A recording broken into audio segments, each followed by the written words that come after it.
Hello दोस्तों, मैं सचिन कुमार आप सभी प्यारे दोस्तों का हार्दिक स्वागत करता हूं आपके अपने YouTube चैनल सक्सेस इंग्लिश पर।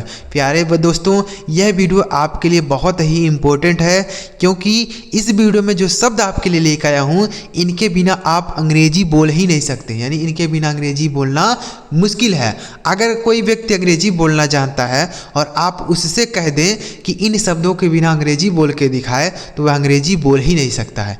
तो क्यों ना आप भी इन शब्दों को सीखकर आसानी से अंग्रेजी पढ़ना और बोलना सीख जाएं। तो इस वीडियो को पूरा देखिए, सारे शब्द आपको इसी वीडियो में याद कराऊंगा। अगर आपको वीडियो पसंद आ जाए तो लाइक करिएगा। इस चैनल पर पहली बार आए सब्सक्राइब नहीं किए हैं तो चैनल को जरूर सब्सक्राइब कर लीजिएगा। चलिए देखते हैं। देखिए यहाँ लिखा है इंग्लिश, इसके बिना बोल ही नहीं सकते हैं, 100% गारंटी है। क्योंकि ये जो शब्द हैं बच्चों, यहाँ जो पहली लाइन में लिखे गए हैं यह सारे शब्द सब्जेक्ट के स्थान पर यूज होते हैं। तो सेंटेंस में क्या चीज़ें चाहिए होती हैं? एक तो सब्जेक्ट चाहिए होता है, दूसरा वर्ब चाहिए होता है, तीसरा ऑब्जेक्ट चाहिए होता है। तो यह तीनों चीज़ें चाहिए होती हैं। तो इस वीडियो में सारे शब्द समझाऊंगा। ये जितने भी शब्द हैं यह सारे सब्जेक्ट हैं, तो इनको पहले हम सीखते हैं। फिर यहाँ पर जो लिखे गए हैं नीचे वाली लाइन में यह सारे वर्ब लिखे गए हैं। ठीक है, ध्यान से देखिए। सबसे पहला शब्द है आई। इसे क्या पढ़ा जाता है बच्चों? आई। ठीक है, इसे पढ़ा जाता है आई। आई का मतलब होता है बच्चों मैं। क्या होता है? मैं। यानी अपने बारे में अगर कुछ भी कहना है तो इस आई का ही प्रयोग करके कहेंगे।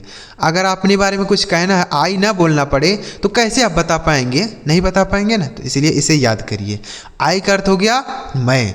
जैसे आई एम अ टीचर, मैं एक अध्यापक हूँ। आई एम अ टीचर, मैं एक अध्यापक हूँ। आई एम अ डॉक्टर, मैं एक डॉक्टर हूँ। आई एम अ स्टूडेंट, मैं एक छात्र हूँ। ठीक है, तो आई का अर्थ हो गया मैं। समझ गए बच्चों? अगला देखिए, अगला शब्द है वाई ओ यू। इसे पढ़ा जाता है यू। यू का अर्थ हो गया तुम, या होता है आप। यू मतलब तुम होता है या होता है आप। ठीक है मेरे भाई, तुम या आप। अब आपने तो अपने बारे में बता दिया, उसके लिए आई का यूज़ किया। अगर आप किसी दूसरे के बारे में, सामने वाले के बारे में कुछ कहना चाहते हैं तो आप बोल सकते हैं यू। जैसे तुम मेरे भाई हो, यू आर माई ब्रदर। ठीक है, यू आर माई ब्रदर। आप मेरे अध्यापक हैं, यू आर माई टीचर। आप मेरे अध्यापक हैं, यू आर माई टीचर। ठीक है, यू आर माई फ्रेंड, तुम मेरे मित्र हो। तो यानी अपने बारे में बताने के लिए आई बोलते हैं और सामने वाले के बारे में बोलने के लिए यू बोलते हैं। ठीक है, अब देखिए अगला। अब यहाँ लिखा है डब्ल्यू ई। इसे पढ़ा जाता है बच्चों वी। वी का अर्थ होता है हम, या होता है हम सब। क्या होता है? हम होता है, या हम सब भी हम बोल सकते हैं। क्या लिख सकते हैं? हम सब। ठीक है, दोनों बोलेंगे। अगर आप अपने बारे में बोलेंगे तो आई बोलेंगे, सामने वाले के बारे में बोलेंगे तो क्या बोलेंगे? यू बोलेंगे। लेकिन अगर आप मान लीजिए हैं और आपके दोस्त भी बगल में बैठे हुए हैं तो क्या बोलेंगे? तो हम वी का प्रयोग करेंगे। जैसे हम सब बैठे हैं, हम सब बैठे हैं, वी आर सिटिंग, इस तरीके से। ठीक है, समझ आ रहा है बच्चों? तो समझ रहे हैं ना कि यह सारे शब्द जो है सब्जेक्ट के स्थान पर यूज होते हैं। तो लिखा गया वी आर सिटिंग, हम सब बैठे हैं। आगे लिखा है THEY। इसे पढ़ा जाता है दे। दे का अर्थ क्या होता है? वे सब। दे का अर्थ होता है वे सब। अब जैसे मान लीजिए आप यहाँ बैठे हैं और आपके दोस्त जो है वहाँ थोड़ी दूरी पे बैठे हैं, तो उन्हें क्या आप कहेंगे? वे सब जो बैठे हैं वह मेरे दोस्त हैं। तो वो क्या बोल सकते हैं? They are my friend. ठीक है, वे सब मेरे दोस्त हैं, दे आर माई फ्रेंड। समझ गए? वे सब मेरे भाई हैं, दे आर माई ब्रदर। समझ गए ना? आगे अगला शब्द है बच्चों ही। HE। इसे पढ़ा जाता है ही का अर्थ होता है वह।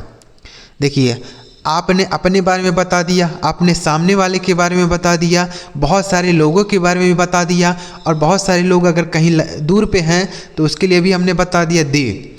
अब कोई अगर पुरुष है उसके बारे में कुछ कहना है तो हम ही बोलते हैं। क्या बोलते हैं? ही। जैसे ही इज़ माई फादर, वह मेरे पिताजी हैं। ही इज़ माई फादर, वह मेरे पिताजी हैं। ठीक है, ही इज़ माई ब्रदर, वह मेरा भाई है। ही इज़ माई टीचर, वह मेरे अध्यापक हैं। यानी पुरुष के बारे में बोलना है तो हम ही का प्रयोग करेंगे। समझ गए? आगे देखिए, अगला शब्द है यस एच ई, इसे पढ़ा जाता है बच्चों सी। सी का अर्थ भी होता हुआ है, लेकिन इसका प्रयोग हम महिला के लिए करते हैं। पुरुष के लिए तो बता ही दिया ही, लेकिन महिला के बारे में कुछ कहना है तो हम सी बोलते हैं। जैसे सी इज़ माई सिस्टर, वह मेरी बहन है। सी इज़ माई सिस्टर, वह मेरी बहन है। सी इज़ माई मदर, वह मेरी माँ है। सी इज़ माई मदर, ठीक है, समझ गए। आगे देखिए, अगला शब्द है बच्चों, अब देखिए पुरुष के बारे में भी बोल लिया, महिला के बारे में भी बोल लिया। अब बचा कौन? बचा कोई वस्तु, यानी अगर किसी आप सामान के बारे में, कोई चीज़ के बारे में कहना चाहते हैं तो इसके लिए हम इट का यूज़ करते हैं। किसका? इट। इट मतलब होता है यह। जैसे यह मेरा फ़ोन है, तो यहाँ ना तो ही लगेगा, ना तो सी लगेगा, ना तो आई लगेगा, ना तो यू लगेगा, ना तो वी लगेगा, कुछ नहीं लगेगा। क्या लगेगा? यहाँ इट लगेगा, ठीक है। निर्जीव चीज़ों के लिए हम इट का प्रयोग करते हैं, ठीक है। जैसे इट इज़ माई फ़ोन, यह मेरा फ़ोन है। इट इज़ माई फ़ोन, यह मेरा फ़ोन है। समझ रहे हैं ना बच्चों? सारे शब्द समझ आ गए। तो यह जितने भी शब्द हैं बच्चों, यह सब सब्जेक्ट के स्थान पर आते हैं। समझ गए? समझ आया ना बच्चों? अगर आपको वीडियो अच्छा लग रहा हो लाइक करिए। अब देखिए वर्ब के बारे में सीखते हैं। अब यहाँ जितने भी शब्द लिखे हैं यह सारे वर्ब हैं, तो इन्हीं के साथ ही हम इसका प्रयोग करते हैं, ठीक है। इन्हीं के साथ ही हम इसका प्रयोग करते हैं। तो कौन से शब्द के साथ होगा यह भी आपको सिखाऊंगा। तो अगला शब्द है आई एस, इसे पढ़ा जाता है बच्चों इज। आई एस, इज पढ़ा जाता है। इज का अर्थ होता है। इज मतलब है होता है। इसका प्रयोग बच्चों एक वचन सब्जेक्ट के साथ होता है। किसके साथ? एक वचन सब्जेक्ट। जैसे एक वचन सब्जेक्ट कौन हो सकता है? यहाँ ही हो सकता है, और सी हो सकता है, और इट हो सकता है। इन्हीं तीनों के साथ हम इसका प्रयोग कर सकते हैं, और किसी के साथ नहीं आएगा। और कोई व्यक्ति का नाम होगा तो उसके साथ भी हम इज लगा सकते हैं। जैसे Ram is my brother, Ram मेरा भाई है, ठीक है, तो उसके साथ भी इज बोल सकते हैं। और इन तीनों के साथ हम इज बोल सकते हैं। जैसे ही is my friend, she is my sister, it is my phone. तो देख रहे हैं सारे शब्द के साथ इज आ रहा है। किसके साथ? तीनों के साथ। समझ आ गया ना? आगे देखिए, अगला शब्द है ए आर ई, इसे पढ़ा जाता है बच्चों R. A R E, R का मतलब होता है। आर मतलब है। इसका प्रयोग बच्चों बहुवचन सब्जेक्ट के साथ होता है। किसके साथ होता है? बहुवचन सब्जेक्ट। बहुवचन सब्जेक्ट कौन कौन है? इसका प्रयोग हम यू के साथ भी कर सकते हैं, इसका प्रयोग वी के साथ भी कर सकते हैं, इसका प्रयोग हम दे के साथ भी कर सकते हैं। और कोई बहुवचन सब्जेक्ट है, जैसे बच्चे, चिल्ड्रेन आर प्लेइंग, बच्चे खेल रहे हैं। द चिल्ड्रेन आर प्लेइंग, बच्चे खेल रहे हैं। तो यानी बहुवचन सब्जेक्ट रहेगा तो हम आर का यूज़ कर सकते हैं। समझ गए? आगे अगला शब्द है ए एम, इससे पढ़ा जाता है एम। एम का अर्थ होता है हूँ। एम मतलब हूँ होता है। इसका प्रयोग बच्चों केवल और केवल आई के साथ ही होता है। किसके साथ? आई के साथ। बाकी किसी भी सब्जेक्ट के साथ यह प्रयोग नहीं होता है। कोई भी सब्जेक्ट आ जाए उसके साथ हम एम नहीं लगाते हैं, बस केवल आई के साथ ही लगाते हैं। इस बात का ध्यान रखें। समझ गए? अगर इज आता है तो हम एक वचन सब्जेक्ट जैसे ही, सी, इट इनके साथ बोलते हैं। आर आता है तो बहुवचन जैसे यू, वी, दे, इस तरीके से इनके साथ बोलते हैं। एम का प्रयोग केवल आई के साथ होता है। समझ गए? अब देखिए आगे लिखा WAS, इसे पढ़ा जाता है वाज। वाज का अर्थ होता है बच्चों था। वाज मतलब था होता है। इसका प्रयोग भी एक वचन सब्जेक्ट के साथ होगा, लेकिन यह पास्ट में बोलने के लिए होता है। पास्ट में, जैसे मैं एक अध्यापक था, आई वाज अ टीचर। मैं एक छात्र था, आई वाज अ स्टूडेंट। ठीक है, तो एक वचन सब्जेक्ट के साथ होगा, लेकिन पास्ट में। आई के साथ भी हो सकता है, ही के साथ भी, सी के साथ भी, और इट के साथ भी आ सकता है। समझ गए? आगे WERE से पढ़ेंगे वर। वर का अर्थ होता है थे। इसका प्रयोग बच्चों बहुवचन सब्जेक्ट के साथ होगा। इसका प्रयोग बहुवचन सब्जेक्ट के साथ होगा, जैसे यू के साथ भी आ सकता है, वी के साथ, दे के साथ, और बहुवचन नाउन के साथ आएगा। समझ गए? वर मतलब थे। जैसे यू वर माई ब्रदर, तुम मेरे भाई थे। यू वर माई ब्रदर, तुम मेरे भाई थे। ठीक है, वर मतलब थे। आगे HES, यह समझ गया ना? वर्क। वर्क का प्रयोग बहुवचन सब्जेक्ट के साथ होगा, पास्ट में। आगे लिखा बच्चों हैज, HES, इसे पढ़ा जाता है हैज। देखिए यहाँ लिखा है हैज और यहाँ पर लिखा है हैव। क्या लिखा है? हैव। ठीक है, इन दोनों को एक साथ समझते हैं तब ज़्यादा अच्छा रहेगा। इस हैव का मतलब भी पास होता है, और इस हैज का मतलब भी पास होता है। ठीक है, अंतर क्या है दोनों में? अंतर यही है कि हैज का प्रयोग एक वचन सब्जेक्ट के साथ किया जाता है और इस हैव का प्रयोग हम बहुवचन सब्जेक्ट के साथ करते हैं। ठीक है, यानी सब्जेक्ट बहुवचन रहे तो बोलेंगे हैव और सब्जेक्ट एक वचन रहे तो बोलेंगे हैज। अब पास है का क्या मतलब? पास है का मतलब यह है बच्चों कि जैसे आपके पास कोई चीज़ है उसको बताने के लिए आप हैज या हैव का प्रयोग कर सकते हैं। जैसे मेरे पास एक गाड़ी है, आई हैव अ बाइक। उसके पास एक कार है, ही हैज अ कार। ठीक है, उसके पास एक किताब है, ही हैज अ बुक। उसके पास एक नया फ़ोन है, he has a new phone. ठीक है, इस तरीके से समझ गए ना। तो हैज का प्रयोग हम कोई चीज़ आपके पास हो उसको बताने के लिए बोला जाता है। हैज और हैव का, हैज का प्रयोग एक वचन सब्जेक्ट के साथ होगा और हैव का प्रयोग बहुवचन सब्जेक्ट के साथ। यानी हैज का प्रयोग हम ही के साथ कर सकते हैं, इसी के साथ कर सकते हैं, ईट के साथ कर सकते हैं। ठीक है, और इस हैव का प्रयोग जो है बच्चों यह हम यू के साथ कर सकते हैं, आई के साथ कर सकते हैं, वी के साथ, दे के साथ, और कोई बहुवचन सब्जेक्ट रहेगा तो उनके साथ करेंगे। ठीक है, समझ गए। आगे देखिए, अब अगला शब्द है बच्चों HAD, यह लिखा है हाइड। HAD इसे पढ़ा जाता है हाइड।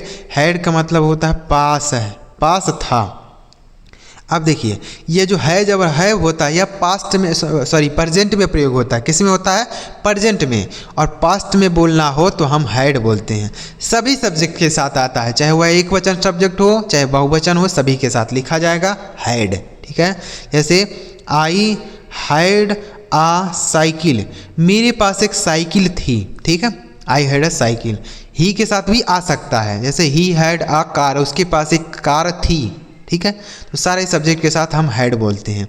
इसका तो कोई सोचना ही नहीं है किसके साथ आएगा किसके साथ नहीं आएगा। ठीक है, आगे देखिए, अगला शब्द है WILL, इसे पढ़ा जाता है बच्चों विल। और इसे क्या पढ़ते हैं? इसे पढ़ा जाता है सेल। दोनों का मतलब बच्चों गा गी गे होता है। क्या होता है दोनों का मीनिंग? गा होता है या होता है गी या गे होता है। ठीक है, यही होता है इसका मीनिंग। आई और वी रहे तो हम सेल बोलते हैं। आई और वी के साथ किसका प्रयोग होगा? सेल का प्रयोग। ठीक है, और विल का प्रयोग सभी सब्जेक्ट के साथ हो सकता है। ठीक है, जैसे आई विल गो देयर, मैं वहाँ जाऊँगा। वी विल गो देयर, हम वहाँ जाएंगे।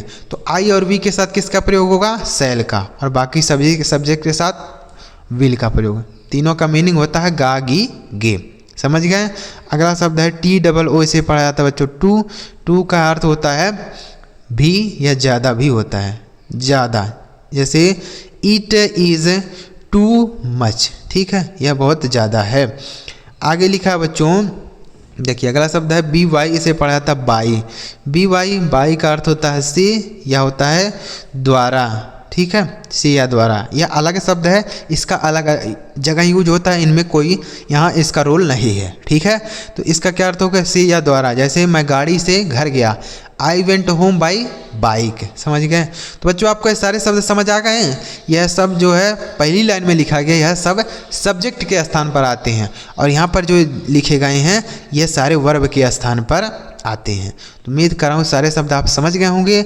अगर आपको समझ आया हो तो इस वीडियो को लाइक करके चैनल सब्सक्राइब कर लीजिएगा, ताकि हम जब ऐसी ही ज़बरदस्त और मज़ेदार वीडियो अपलोड करें तो सबसे पहले आपको मैसेज मिल जाए। और वीडियो एक बार बताइएगा आपको वीडियो कैसा लगा, कमेंट में बता दीजिएगा कैसा लगा। चलिए मिलते हैं प्यारे बच्चों अगली वीडियो में किसी नए टॉपिक के साथ। वीडियो देखने के लिए आपका बहुत बहुत धन्यवाद।